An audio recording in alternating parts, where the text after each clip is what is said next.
Sports. Where would we be without them? The entertainment and awesome moments they bring are irreplaceable. Sports are a big part of many people's lives because so many people play them. They strive to improve at that sport because at the end of the day, the goal is to become the best, right? We live in a world where everyone shoots to become the next Michael Jordan, Wayne Gretzky, Tom Brady, or Cristiano Ronaldo. These players are considered the GOATs, or the greatest of all time, because they have learned, practiced, and critiqued their skill of the sport that they've played since a young age. It's always good to shoot for the stars and achieve your dreams, but kids and adults fail to realize it's not always about becoming the best at what you play. The lessons you learn and the memories you make when playing a sport are the things that will stick with you forever. While playing hockey for 3 years at the high school level, I've learned a lot about the game, but more importantly, I've learned various lessons that have made me who I am today. These lessons have helped me grow tremendously as a player, but as a person as well. I could go on and talk about these lessons for days, but one I'd like to bring to the conversation is the lesson that took over my sports career when I was playing hockey: the importance of family. When I think of the word family, the first things that pop into my head are, of course, my immediate family, but also the people who've supported me and been there for me. That's exactly what my teammates were. They have been there for me for the past 3 years. In my sophomore year, coming into high school, a high school team, knowing nobody, was very nerve-wracking because you believe that you have to play to like a specific standard to impress the senior and upperclassmen. Let's just say that regardless of beliefs of what the team was going to be like, I was wrong. In that first year, I made the varsity roster, which was a total surprise. I was talented, but didn't know if I had enough in me to be on varsity. Things were rough throughout that first year, considering we weren't that good of a team, along with the fact that we were playing teams twice as good as we were. Regardless of our record, we had our ups and downs as a team, but at the end of the day, we enjoyed playing with each other no matter how bad the score might have been. We ended that season 1 win, 20 losses, and 1 tie.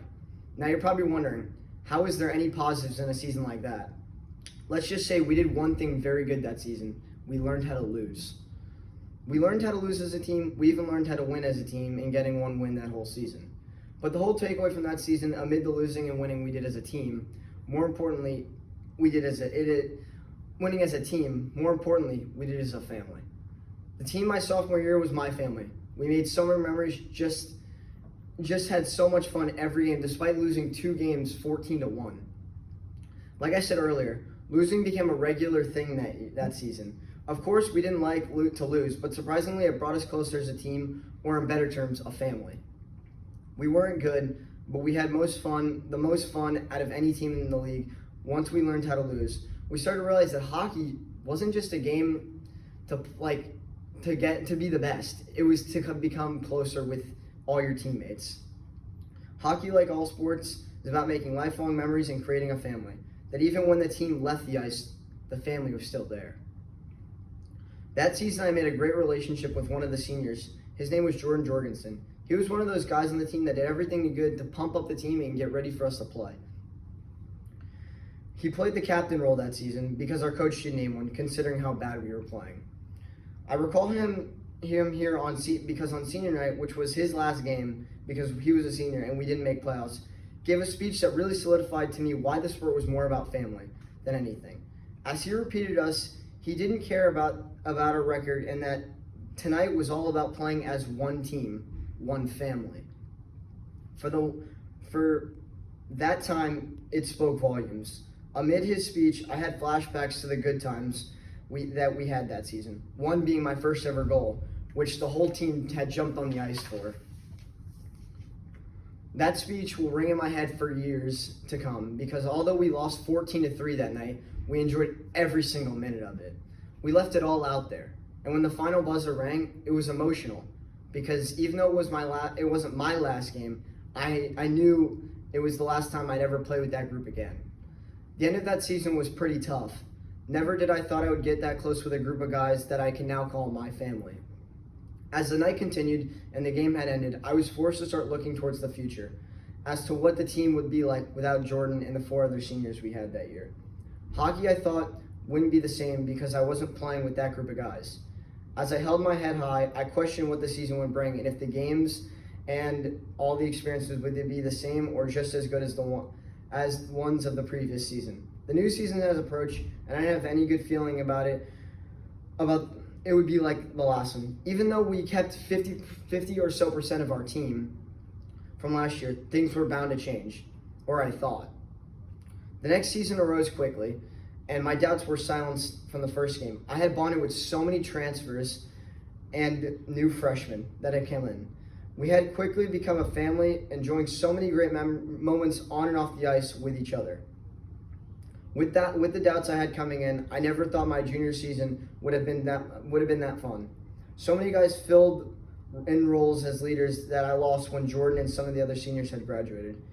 Even though we weren't that good, going 4 wins, 17 losses, and 1 tie in my junior year, just like sophomore year, I connected with a group of guys that always had my back and that will be family forever.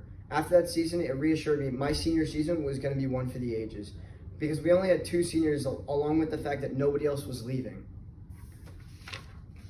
Entering my final season as a senior in high school, it was crazy to think it was coming to an end. My years of playing high school hockey would be no more after this one last season, one last dance. Starting the season off with more than 90% of the old team being back was an awesome relief. Having the same group of guys meant so much to me. Having my family back for one more run at an enjoyable and memorable season. During the season, we had won so many more games and enjoyed many good times that will last a lifetime in my mind. Being a senior, I had taken on a new role. I'd become an assistant captain that season. Wearing the A on my chest made me feel closer and more a part of my team, in better words, my family, than ever. Amid scoring awesome goals and just playing every game our best, my family and I were connecting more on and off the ice as well. Things couldn't get much better for the boys and I. We ended that season 8 wins, 13 losses, and 2 ties. Along with earning a bid to the playoffs, we however did lose in the first round of the playoffs, which was very sad. The tragic 6-1 loss had marked the very last game of my career. In tears in the locker room after the game, all I had left was my family that I'd bonded with over the years, some which I had spent 3 years with, while others only 1. Regardless of the loss, what mattered most was that I knew my family was behind me and my team that I knew would be there for me forever. I stand in front of you here saying that sports teach the importance of family. The importance of family I've learned over the years means way more to me than winning or becoming the best. Achieve your dreams in any sport you play, but always notice who's around you. Not just a team, but a family.